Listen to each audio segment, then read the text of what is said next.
नमस्कार, मी आबा माळकर. आपण पाहतात लक्षवेध. मंडळी, आज पंतप्रधान नरेंद्र मोदी हे शिर्डी दौऱ्यावर आले होते. अहमदनगर येथील काकडी गावात त्यांची सार्वजनिक सभा झाली आणि या सभेत बोलताना नरेंद्र मोदी यांनी शरद पवारांवर टीका केली. त्यावेळेस त्यांचे पुतणे अर्थातच अजित पवार हे त्यांच्या बाजूला होते, बसले होते आणि अजित पवार यांच्या पुढ्यात नरेंद्र मोदी यांची शरद पवारांवर टीका अशा बातम्या मीडियाने चालवायला सुरुवात केली. खरं म्हणजे अजित पवार यांनी शरद पवार यांची साथ सोडलेली आहे आणि त्यामुळे त्यांच्या उपस्थितीत टीका हा मुद्दाच गौण आहे. जर मोदी शरद पवार यांच्यावर टीका करणार हे माहीत होतं किंवा माहीत आहे, तरीही अजित पवार हे सत्तेत आले आणि आज मोदींच्या सोबत व्यासपीठावर बसले. अशा वेळेस मोदींनी शरद पवारांवर टीका केली तर अजित पवारांच्या उपस्थितीत मोदींची शरद पवारांवर टीका, या बातम्या चालवण्यात काय अर्थ आहे? पण नाही, मीडियाला अशी भांडणं लावून द्यायची असतात, त्यामुळे मीडियाने त्या बातम्या चालवल्या. आता नेमकं नरेंद्र मोदी काय बोलले?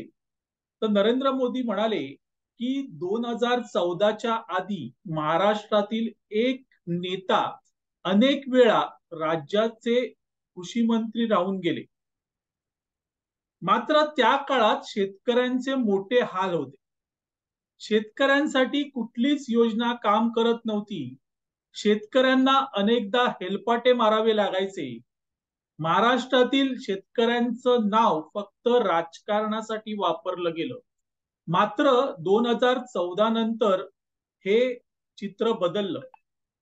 आमच्या सरकारने शेतकऱ्यांच्या सशक्तीकरणाचं काम केलं, असं नरेंद्र मोदी म्हणाले. अर्थात राज्यात म्हणाले आहेत नरेंद्र मोदी की देशात म्हणाले आहेत हे अद्याप स्पष्ट नाही आहे, कारण मी काही ते बघितलं नाही. पण एक गृहीत आहे, धरलं जाते की ही टीका शरद पवारांवर केलेली आहे आणि ही टीका झाल्यामुळे मित्रांनो अजित पवार आता नाराज होतील आणि मग ते सत्ता सोडून निघून जातील, हा सगळा मीडियाचा कयास. पण मित्रांनो, शरद पवार यांनी कृषी मंत्री होऊन किंवा कृषी मंत्री असताना शेतकऱ्यांसाठी काय केलं किंवा राज्य त्यांच्याकडे असताना शेतकऱ्यांसाठी काय केलं, हा सवाल अर्थातच नरेंद्र मोदी यांनी विचारला. आणि त्यात चुकीचं काय मित्र? जर शरद पवार हे 2 टर्म केंद्रात कृषी मंत्री असतील आणि तरीही शेतकऱ्यांचे प्रश्न काही सुटणार नसतील, तर खरंच शरद पवारांनी शेतकऱ्यांसाठी काय केलं? सगळ्यात मोठी त्यांची उपलब्धी मानली जाते ती म्हणजे त्यांनी कर्जमाफी केली. पण खरंच सर्वसामान्य गोरगरीब शेतकऱ्याची कर्जमाफी झाली का? त्याने असं किती कर्ज काढलं होतं? मग कर्जमाफी धनदांडग्यांची झाली. तसंच ज्या जिल्हा बँक होत्या त्यांना त्या कर्जमाफीतून संजीवनी देण्याचं काम झालं. पण प्रत्यक्ष शेतकऱ्याला त्याचा किती फायदा झाला? बाजारभावाची ओरडता आजही होते मित्रांनो, आजही होते. टोमॅटो मध्यंतरीच्या काळामध्ये केवढा वाढला होता. आता टोमॅटोचा भाव इतका घसरलाय की अख्ख्याचे अख्खे टोमॅटोचे क्रेड फेकून द्यावे लागतायत शेतकऱ्यांना. जी परिस्थिती त्यावेळेस होती तीच परिस्थिती अजून आहे. कुठेही काही हे झालेलं नाही. मग कृषी मंत्री असताना शरद पवार यांनी काय केलं? त्यांच्या काळातही हे सगळं चालू होतं. कांद्याचे भाव गगनाला भिडायचे. एकदा तर शरद पवार कृषी मंत्री असताना त्यांना दिल्लीत पत्रकार परिषदेत प्रश्न विचारण्यात आला. एका पत्रकाराने प्रश्न विचारला की कांद्याचा भाव वाढलाय. त्यावेळेस त्यांनी नो नॉनसेन्स असं उत्तर दिलं होतं. आता मित्रांनो, ही गंमत आहे की शरद पवार यांनी शेतकऱ्यांसाठी काय केलं? मग शेतकऱ्यांचा वापर हा केवळ राजकारणासाठी केला का? हाही प्रश्न आहे. मित्रांनो, शेती व सहकार्याची गोष्ट घ्या. मागल्या कित्येक वर्षात शेतीतून सोनं काढायच्या आश्वासनावर पवार किती दीर्घकाळ सत्तापदावर आरूढ झालेले आहेत. म्हणून शेती व सहकार्याच्या मार्गाने लोकांच्या नशिबी सोनं आलेलं आहे का? काही हजार शेतकऱ्यांनी महाराष्ट्रात तर लाखभर शेतकऱ्यांनी देशात आत्महत्या केलेल्या आहेत. जमिनीत गाडलेले सोनं शोधणं ही अंधश्रद्धा असेल, पण भूमीतून सोन्यासारखी पीक निर्माण करणं हे तर स्वप्न वा अंधश्रद्धा नाही ना. मग त्याबाबत पवार यांनी काय केलेलं आहे? शेती उद्योगात निसर्गाची किमया वापरून शेतकरी आपल्या घामाचे व मेहनतीचे सोने निर्माण करीत असतो. त्याने निर्माण केलेल्या त्या संपत्तीला सोन्याचा भाव मिळू शकतो. जितके पीक म्हणजे संपत्ती शेतातून निर्माण केली, तिला बाजारात योग्य मोल किंवा भाव मिळाला पाहिजे. पण त्या शेतकऱ्याला जमिनीतून काढलेल्या सोन्याचा बाजारभाव मिळतच नाही. मग गेली 9.5 वर्ष देशाची जे कृषी मंत्री म्हणून एकेकाळी कार्यरत असलेल्या पवारांनी बाजारभाव यातून शेतकरी वा सरकारची सुटका करण्यासाठी कुठली पावले उचलली आहेत?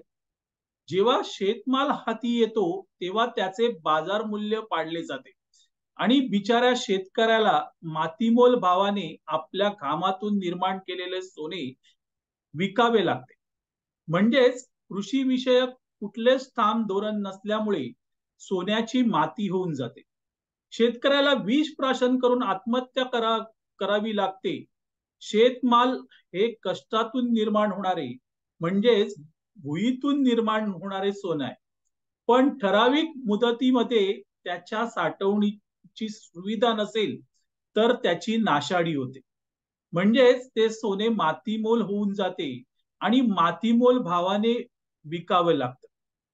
मध्यंतरी आभाळाला जाऊन भिडलेला कांद्याचा भाव हे शेतकऱ्यानेच निर्माण केलेले सोनं होतं. पण त्याचे मोल त्याला मिळाले नाही. ज्याच्यापाशी कांद्याची साठवण करण्याची सुविधा होत्या त्याने मातीमोल भावाने कांदा खरेदी करून ठेवला आणि तोच कांदा कृत्रिम टंचाई निर्माण करून सोन्याच्या भावाने विकला. त्याला काय म्हणायचं? शेतमाल बाजारात येतो तेव्हा बाजारभाव कोसळतात आणि गोदामात माल साठवल्यावर त्याच वस्तूंच्या किमती अव्वाच्या सव्वा वाढतात. त्याला चमत्कार म्हणायचा? प्रतिवर्षी निदान 1,00,000 कोटी रुपये किमतीचा शेतमाल नाशवंत म्हणून वाया जातो. कारण त्याची साठवण करण्याची व्यवस्था आपल्यापाशी नाही. शेती हा उद्योग आहे आणि त्याला व्यवस्थापन, नियोजन, गुंतवणूक आवश्यक आहे. याचं भान शरद पवारांना कधी आलंय का? विना सहकार नाही उद्धार म्हणण्यात पवारांची सर्व उमेद गेली.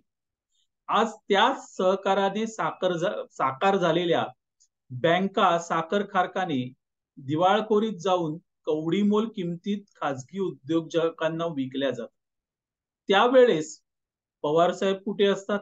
आता मला सांगा मित्रांनो, की अशा प्रकारे जर शेतकऱ्यांचा वापर केवळ राजकारणासाठी होत असेल किंवा राजकारण करण्यासाठी केला गेला असेल आणि शेतकऱ्यांचे प्रश्न जे 70 वर्षांपासून तसेच्या तसे आहेत, मध्ये ते सुटावेत, ते व्यवस्थित पार पडावेत, यासाठी नरेंद्र मोदी यांनी कृषी कायदे आणले. त्याला विरोध करणाऱ्यांमध्ये शरद पवार पण होते की. म्हणजेच शेतकऱ्यांचे प्रश्न कोणत्याही पद्धतीने सुटू नयेत, शेतकरी हा असाच रंजला गांजलेलाच राहावा अशी इच्छा होती का? मंडळी, देशातल्या असंख्य राजकीय पक्षांची हीच इच्छा असते का? हाही प्रश्न आहे की शेतकऱ्यांनी पुढे जाऊ नये आणि जर नसतं तर सगळ्यांनी मिळून ते कृषी कायदे उचलून धरले असते. पण त्याबाबत खोटानाटा प्रचार करण्यात आला आणि दलालांचे किसे भरण्यासाठी हे सगळं झालं. मंडळी, शेती हा तोट्यातला व्यवसाय आहे, तोट्यातला व्यवसाय आहे, वारंवार सांगितलं जातं. पण सुप्रिया सुळे नामक कोणीतरी शेतकरी वांगी पिकवते आणि त्यामधून करोडो रुपयांचा नफा काढतो. हेही उदाहरण आहे. आता मग शेती हा तोट्याचा व्यवसाय हे कसं म्हणायचं आपण? असो. मंडळी, मोदींची टीका आणि त्यावरून मीडियाच्या बातम्या म्हणून हा व्हिडिओ केला. तुम्हाला त्यामधलं स्पष्टीकरण कळावं म्हणून हा व्हिडिओ केला. आपल्याला हा व्हिडिओ आवडला तर लाईक करा, शेअर करा आणि लक्षवेधला सबस्क्राईब करा. सबस्क्राईब करताना बेल आयकॉन जरूर दाबा. धन्यवाद.